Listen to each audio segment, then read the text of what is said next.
Now we are on Wednesday, February the 3rd. This one says the completion times 3 runners in a 100-yard dash are 9 and 75/100 second, 9 and 7/10 second, and 9 and 675 thousandths of a second, which is the winning time. You know, what I think I'm going to do is I'm going to put this on a T-chart, and then I'm going to use annexation of zeros where I need to. Okay, let's just go ahead and put everything down now. And then what's the last one? 9.675.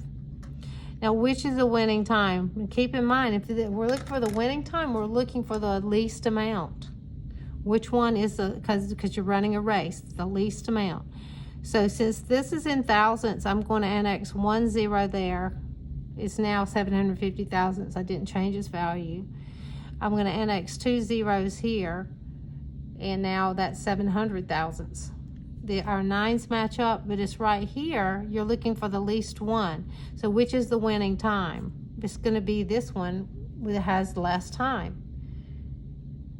And you know, if you didn't understand that you could annex the zeros, because right now, if you have 75/7 and this one 675, you would say, well, 675 is more than 7, but that's not the case. You annex those zeros in and make sure that your places are counting. Okay, our next one says Miss Hooks is hanging wallpaper in her office. A roll of wallpaper is 18 3/8 feet long. She cut off a piece that is 7 1/12 feet long. How much string does she have left? There's your question. So left means, what are you going to be doing? You're going to be subtracting. So we're going to find this little spot down below. 18 3/8 minus 7 1/2. What's going to be my least common denominator? Can I count by 2s and land on 8? 2, 4, 6, 8. Yep. I'm going to use eighths. Well, this is already in eighths, so we can keep it just like it is. So this is the only fraction we're having to turn into eighths. So 4 times 2 or 2 times 4 will be 8. Do the same to the top. Well, isn't 4/8 the same thing as a half? It sure is.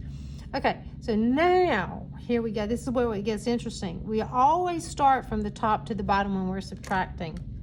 So I cannot subtract 3 minus 4. Many students want to go 4 minus 3. You cannot do that. So what we're going to do, since 3 is not large enough, I'm going to go next door to whole numberville. And whole numberville says, yes, you can. I'll let you borrow 1. So this now becomes a 17 instead of an 18. But it's 17 8/8.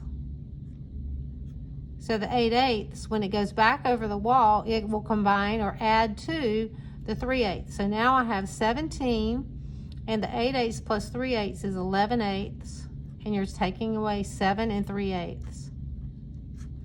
So 11 minus 4 is 7/8, and 17 minus 7 is 10. Again, just in case you're kind of struggling with this, I could not subtract 3 minus 4. So I had to go next door, and I renamed this to 17 8/8. Can you see that? 17 8/8.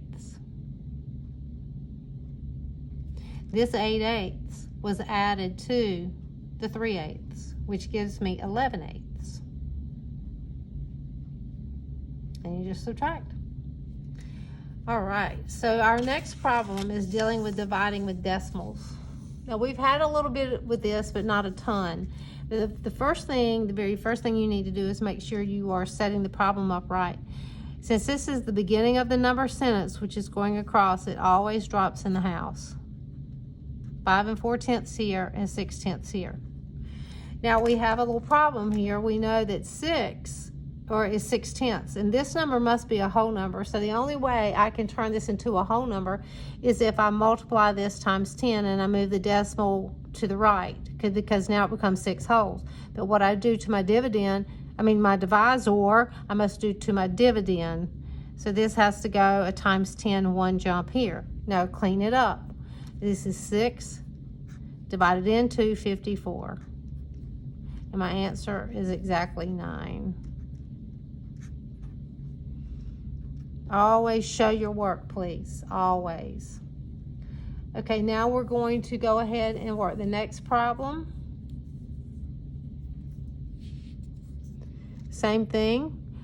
Where does the 13 and 7600ths go? It drops where? It drops right in the house. 13 and 7600ths. Beginning of the sentence goes in the house. Divisor. This must become a whole number, and the only way it does that is it times a 10. So you only move it one jump here. 1. It doesn't go to the end of the 6. So now it is 32 divided into 137 and 6/10. So just because it went to the end of the number here does not mean it goes to the end of the number for my dividend. It only jumps 1. Times 10 here, times 10 here. What you do to the divisor, you must do to the dividend.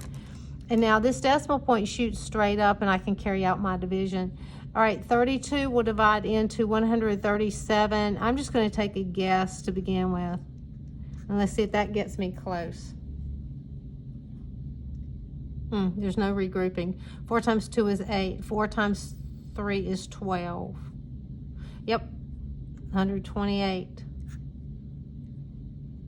17 minus 8 is 9. Bring down my next number. Oh, by the way, that goes up top. Okay, because we already divided. And we did it over here. Okay, now how many times here will that go? I bet it's a 3. You can do the work over to the side. Yep. All right, so then again, the 3 is up top because 3 times 32 is 96. All right, so now let's move on to write. It says write this expression. 3 times larger than the sum of 4 and 9. So we know what goes together. The sum is what you're adding. And then 3 times. So you could do the 3 times. You don't have to do the time symbol there, but you could move it over, but that is the way it should be written. 20 less the sum of 3 and 4. 20 less the sum. Okay, so we know 3 and 4 have to go together.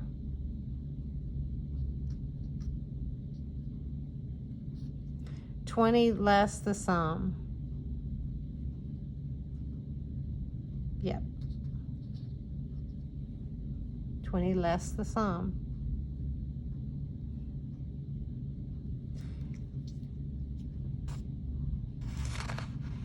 Last one. Find the volume of this one. You're finding the volume. How do you find volume? Length times width times height.